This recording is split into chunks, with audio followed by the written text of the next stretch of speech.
masaya. Gusto mo ikalimutan ko. Mukhang meron ka naalala sa salitang malungkot na bigal. Ano ba ang nangyari? Matalas ang iyong pandinig. At maalala ko ang pangalan ng ilog. Maalala ko ang kwento ng Jesus ko mo iba. Ibarra, parang narinig ko ng pangalan na yan. Alam niyo ba ang nangyari sa kanya? Alam niyo ba? Hiro Simon, di kayo namumutla. Itong paglalakbay na ito ay mahirap sa isang katulad mo. Ayos lang ako, Padre Florentino. Huwag na natin pag-usapan ng hirap ng paglalakbay. Pakinggan na lang natin ang kwento ni Ibarra.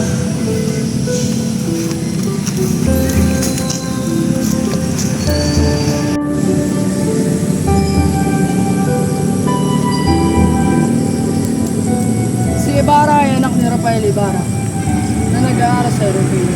Sa kanyang pagbabalik, nalaman niya ang pagkalisa ng kaniyang ama. Tumingin kayo sa dakong road. Habang tinutugis ng kawalang binata, pinalanan ito ng bala at naghudyat ng kanyang pagkamatay. Ang ilog nito ay nagbistulang puno ng dugo. Kaya ang dalaga na si Maria Clara, anong nangyari sa kanya? Nagpakasal ba siya kay Linares? Lumipas ng 13 taon, ayun na lamang ang alam ko. Maaari kong tapusin ang kwento. Inampon ng aking kaibigan si Maria Clara. May totoong mahal mo, gaya ng sinasabi. Hindi mo ako hahayaang magpakasal kayo sapagkat hindi ko siya mahal at hindi ko siya mahal. Maria Clara, kailangan mo magpakasal kay Inares para sa iyong kinabukasan.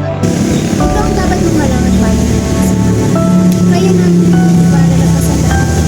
Basta di kasama ng Ngunit wala na siya, patay na siya. Ano ba kailangan kong gawin? Hindi ko naman siya kayang buhayin muli. hindi. Pero kaya mo akong itinang papasok sa kanila. Hindi! Hindi ako papayag na ikaw ay maging madre. Dalawa lang ang aking dalawang Father Damaso, ang mamatay o pumasok sa kanila. Walang magawa si Padre Damaso na tuparin na lang ang hiling ng dalaga na pumasok sa kumbento. Kaya ganda ng kwentong pag-ibig. Nasa na siya ngayon? Kasi nasa isang Ay naku, may bagal na takbo na kubyerta. Mababaw siguro ang ilog. Sa bagay, wala namang matinong lawa rito sa ilog. wala tayong magagawa doon niya, Victorina. Ayoko sanang kontrahin ang yung sinabi Ginoo. Ngunit mababaw na ilog ay kaya nating lutasin kung tayo ay gagawa ng panibagong lagusan. Ano naman ang magagawa noon, Senyor Simon? Sa aking palagay, hindi ako sangayon sa iyong sinabi. Sapagkat maraming salapi ang kailangan para magpahintupan. Hindi natin kailangan ng salapi. Pagawiin ng mga bilanggo nang sa gayon ay wala tayong magastos na salapi. Kukulangin ang mga bilanggo. Ngayon, magkakagulo. Hindi ako naniniwala. Nag-alsa ba ang bayan ng Egypto? Nag-alsa ba ang mga Hudyo laban kay Titus? Akala ko ba maalam ka sa kasaysayan? Hindi tayo mga Egypto at Indio. Ay nako, walang kwentang usapan.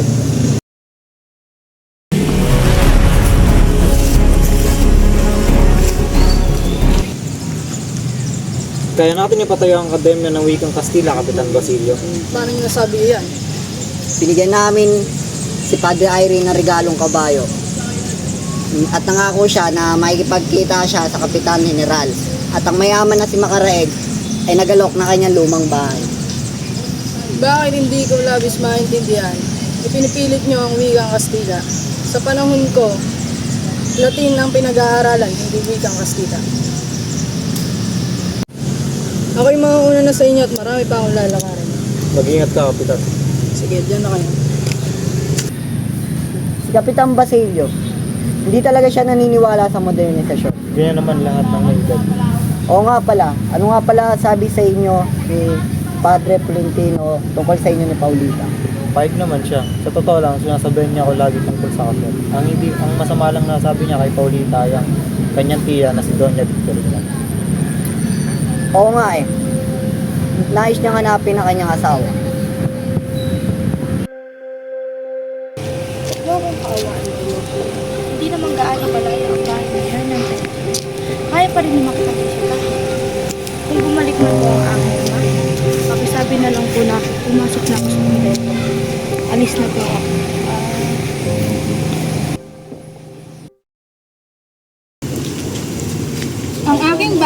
bukas para sa iyo, Senyor Simon.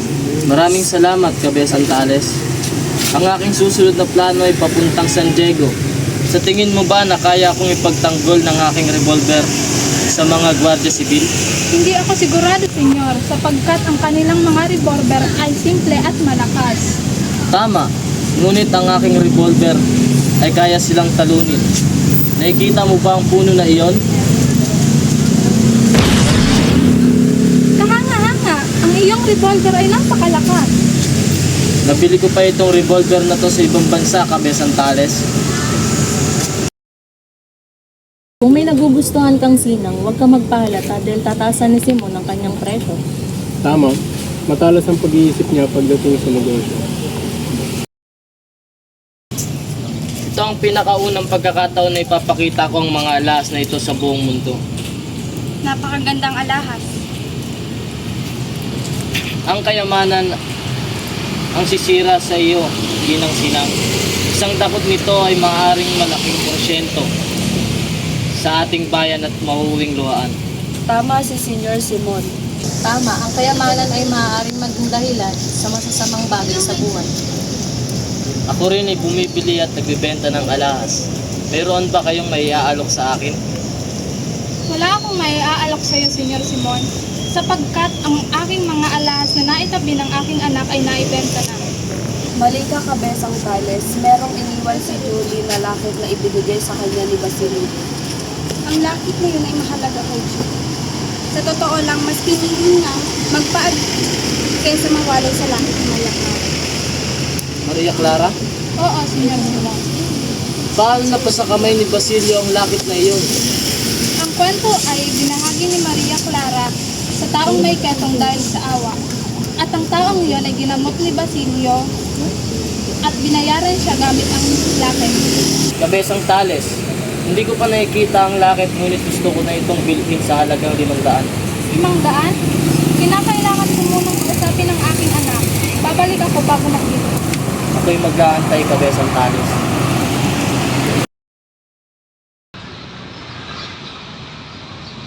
Aking papahalagaan kung susundin mo ang aking iniisip. Kung alam ko lang aking pera ay di humunlad, sana hindi ko nasubukan. Hindi pa ba siya sapat sa'yo ay nagpaalila? Oo, ngunit kulang pa. Huwag kang mag-alala. Aking babayaran lahat ng iyong ginasta. O siya sa akin na.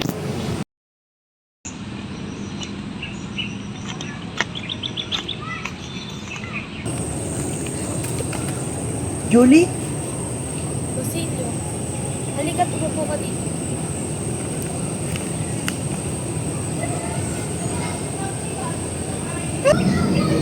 Julie, ika'y malaya na. Hindi ka naalipin. Hindi ko alam kung paano kita pasasalamatan, Basilio. Makita lang kitang maligaya, may sapat na sa akin. Ngunit ang pinag-iisipan ko ngayon ay saan kami titira ng aking lolo. Bakit ka ngumingiti, Basilio? Malalaman mo mamaya.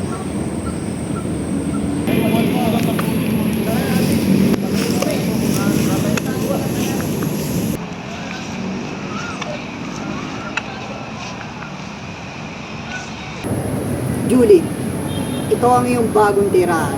Hindi man siya kalakihan pero malayo siya sa problema. Hindi ko alam kung paano kita pasasalamatan, Basilio. Ito ang aking tungkulin para sa mga taong aking pinaalam. Pero paano ka nakakuha ng pagtubos at pambili ng bahay nito? Pakilagpas na ng plano tungkol sa paaralan. Masyadong mahaba ang proseso. Ano pa bang meron dyan? Ang mga estudyante ay humihiling ng struktura o pamahalaan. Ano ba yan? Wala na bang iba hindi sa problema sa paaralan? Anong kaibangan nito? Ngunit, Kapitan, ang mga estudyante ay kailangan ng Akademyang Wikang Kastila. Akademya ng Wikang Kastila? Anong pumasok sa isip nila at naisipan nila yan? Ngunit sa aking palagay, dapat natin suportahan ang kanilang idea. Suportahan? Hindi dapat natin binibigyan ng suporta ang mga ganyang bagay. Sa iyong sinabi, naniniwala ka na kung napag-aralan nila ang Wikang Kastila ay para sa kanilang pagkakulit. Oo, dahil sa isang maikling hiling na baliwan at hindi maaalala. Kung ako ang tatanungin, nakakapanghinalang panukalang iyan. Tama, magkakaroon lamang ng pag-aalsa gamit ang lapis at papel. Pag-aalsa? Sa tingin ko, walang kinalaman ng sinasabi mo, Padre Sibayda. Sa isang puso, daming tao. Dami mo ganito. Ang mga paano mo ito, dapat na. Hindi tayo makasisiguro kung anong klase ng tao si Basilio. Sa halip, wala si Padre Salvi upang tayo kwentuhan ng Basilio. Parang ang daming tinatawag ni na Basilio na yung sinasabi. Siya ay may masamang imahe sa mga buhay ni Basilio. Sa kanyang kabataan at ang kanyang ama ay namatay dahil sa kabuluhan. Kung ganon, gusto ko ang pangalan niya ang nakasulat. Kapitan General, pumanin sa aking nasabi. Ngunit ang kanilang panukala ay kahina-hinala, kaya wag natin gawin ang kanilang inihin. Ang mga Indo ay dapat lang yung matuto ng wikang Kastila. Ang dapat lang natutunan ay ang magbayad ng huwis at sundan ng ating at manatiling yun. Ngunit bakit? Bakit natin sila kailangan pagkaitan ng kaalaman? Hindi ba tuto ang nalamang nila ang salitang Kastila? Sila ay magiging kalaban ng Diyos at ng Espanya. Kung totoo nga yan, kasabay tayong mahuhulog ng pamahalaan. Hindi ko tingin na iyon ang mangyayari kung natutunan nila ang wika. Bakit? Bueno, bakit hindi natin hayaan na si Don Custodio na lang ang magdesisyon sa usapin ito? Dahil dyan, ipagpabukas na lang natin ang usapin ito.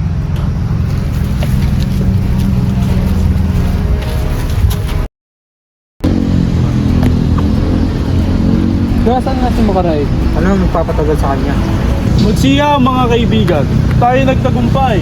Anong ibig mo sabihin, Makaray? Nagkita kami kanina ni Padre Irene at sinabi niya sa akin na ang ating panukala ay pinag-uusapan ng mahigit isang linggo kasama sina Padre Camora, Padre Salvi at ng mga alas. Pinutol ni Kapitan General ang usapin, ngunit inangat naman ni Padre Irene ang usapin tungkol sa edukasyon at ayun ang sinabi nila sa buong saya ni Padre Irene. At ngayon kaya niyang paandarin ang usapin at naroon si Don Custodio na inatasan niyang magbigay ng pasya. Sa iyong sinabi, nasa kanyang palad ang solusyon sa problema? Tama na ang usapin kay Don Custodio. Nangako siya sa atin na may gagawin siya sa buwan na ito. Sige noong pas tayo isang abogado. Tayo niyang ikayatin si Don Custodio at isa rin itong Indio na at matalik na kaibigan ng aking iyo. Gano'ng asigurado na tatanggapin niya ang ating hiling? Ako na ang aalam, kung di siya may kayat sa mabuting pangamaraan, ay gagamitin natin ang mananayaw na si Pipay. Marunong ko ng salita ng wikang Kastila. Hindi lang kinakailangan ng paaralan. Hindi lang to para sa akin sarili, kundi sa mga estudyante ng akademya. Pagdating ng araw na ikay matandaan, iintindihan mo ang aming sinasabi. Pagdating na araw na mabuti na ang buko, may magpapaalala sa akin sa mga natulungan ko kung kailan higit nilang kailangan. Gerago, nasaan na ang utang mo sa akin? Wala pa, Sr. Simon. Napakadaming bayarin, ngunit kung kailangan nagbabayad. Kahiya-hiya, kailangan ko ng pera. Akala ko pa naman mababayaran mo ng 9,000 utang mo sa akin. Ganito na lamang, babawasan ko ang 9,000 utang mo sa akin at gagawin ko itong 7,000 para hindi malugi ang iyong negosyo. Salamat, Sr. Simon. Ngunit may isa akong kondisyon. Ano yun?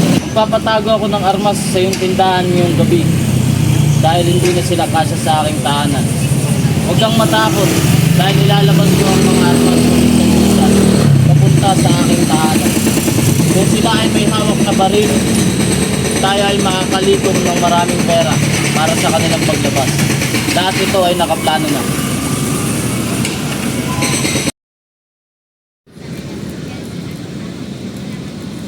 Kailan ba magsisimula ang palabas? Naiinip na ang mga tao dito. Pasensya ang kailangan pairalin ni Sagani. Hinihintay pa natin ang Kapitang General.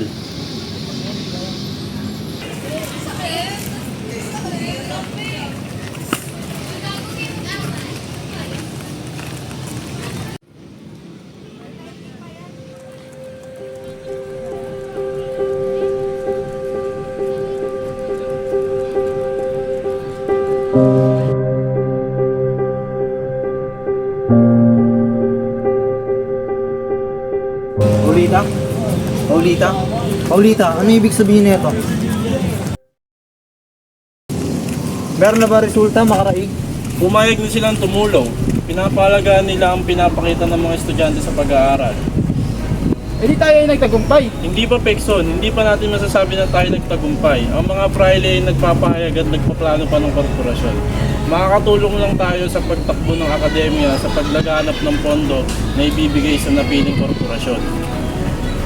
Ang nakakatawa pa, si Padre Irene ay gusto bigyan natin ng sulo ang mga magbibigay bilang pasasalamat sa pagtulong. Wala talagang sigurado sa mundong ito. Aking paniniwala din. Akala ko naman tayo ay nagtagumpay na. Basilio! Kamusta ka na, Basilio? Senyor Simon, hindi ko napansin ang iyong pagdating. Ayos lang ang mga aking kalagayan. Ngunit, ang sakit ni Kapitan Tiago ay lalo nang lalala. Kumakalat na ang lason sa kanyang katawan. Paunti-unting nilalason, kagaya ng ating bayan. Makinig ka, Basilio. Kaunting sandali na lamang ay mag-uumpisa na ang pinagsikat. Ayon sa nabalitaan ko, nakabinago si Basilio. Pero paano ang mga kasamahan niya? Sila ay nakatlaya ng ngunit dahil patay na si Kapitan Tiago ay wala nang tutulong sa kanya upang makalabas. Ano ang nararapat kong gawin? Tulungan mo ako, Hermanang Bali, pakusap. Alam ko na, si Padre Carmona. Tama, siya ang makakatulong sa iyo. Halika, Julie, at puntahan natin ang Padre. Ngunit, Hermanang Bali, wala na bang ibang paraan? Alam mong siya'y makapangyarihan at may influensya sa pamahalaan. Paniguradong, maliligtas niya ang isang bibitayin. Kaya halika na, Julie, sasamahan kita sa kumbento. Ngunit, Hermana, Dali na, Julie, pumasok ka na. Siya lang ang makakatulong sa iyo upang maipunan si Basilio. Huwag ka na masyadong makasarili, tulungan mo na siya. gagawin ko ang lahat para sa aking mahal, patawad. Ano ba, Julie? Tara na. Malapit na ang kasal. Talaga? Alam mo, papangasawa ni si Sagan. Kala mo naman hindi mo kilala si Paulita Gomez. Nais niya ng kamang malapot biglaan kesa sa balito. Eh di sino? Si Juanito Fernandez. Siguradong magiging grande ang kasal ni Sagani at Paulita. Paano mo naman nasabi? Dahil sa kumakalat na balita na maghahagis si Simon ng brilyante at alahas para sa bagong kasal. Napakaswerte naman ni Juanito at napakamalas naman ni Sagani. Paulita, ito ba mahal ko? May kakasal ka ng ba? At kay Juanito pa talaga. Patawad si Sagani. Hindi ko nais sasaktan. Ngunit ginagawa mo ng Paulita. Patawad si Sagani. Tama na. Maghiwalay na tayo. Kala ko ba'y sa akin ka lang masaya? Sagani, tama na. Hindi na kita mahal. Nakakapagod kang mahalin. Paulita, makinig! Upapakasal na kay Juanito. At para yun sa ikabubuti ko. Sagani, makinig ka. Inindihin mo naman ako. Ang nais ko lang ay ikabubuti ko. Paulita, mahal ko. Ano dapat kong gawin para mapanay tayo mo? Sagani, hindi. Hindi sapat ang pag-ibig na kaya mong ibigay para tayo ay mabuhay. Paulita. Hindi. Muna ang desisyon ko. At tama iyon. Pero Paulita, mahal kita. Mahal na mahal. Alam ko. Ngunit Isagani. Hindi na kita mahal. Tama na. Maghiwalay na tayo. Pero Paulita, Pakawalan mo na ako.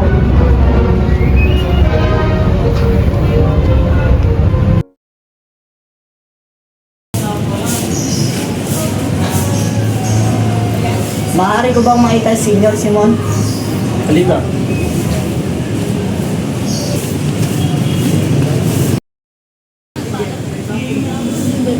Ngayon, ang kasalan ni Juanito at Juanita.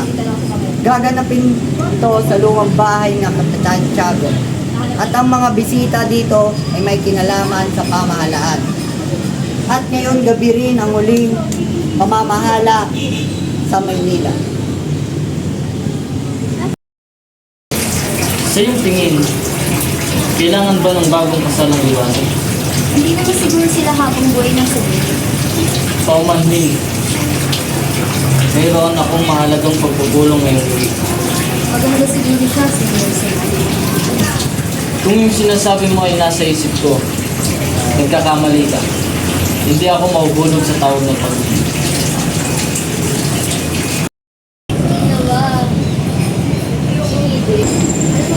Papasukin mo ako! Di maaari pumasok ako ng imbitasyon.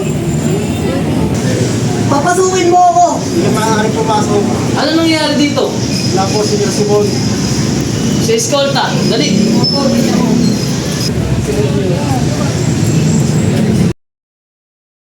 si Kapensang Tales, kilala bilang pilakot ng Luzon, na niloko lamang ni Simon.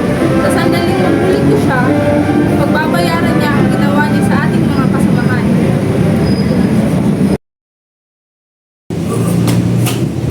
Padre Florentino! Ito! Tulong! Ano nangyari sa'yo? Halika rito sa akin sila pang magamot ang iyong mga sugat. Salamat, Padre Florentino. Ngunit, huli na ang lahat. Hindi ba uli ang lahat? Hindi ko alam kung paano kita mapasalamatan, Padre Florentino.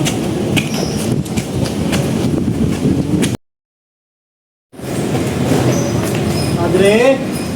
Padre! Sige lang po, para kay Padre Florentino.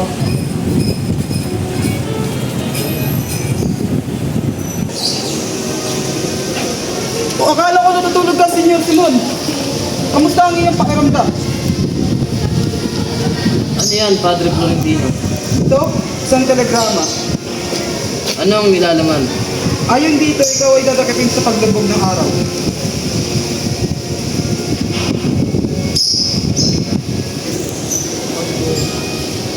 Ako'y nauuhaw. Sandali lamang.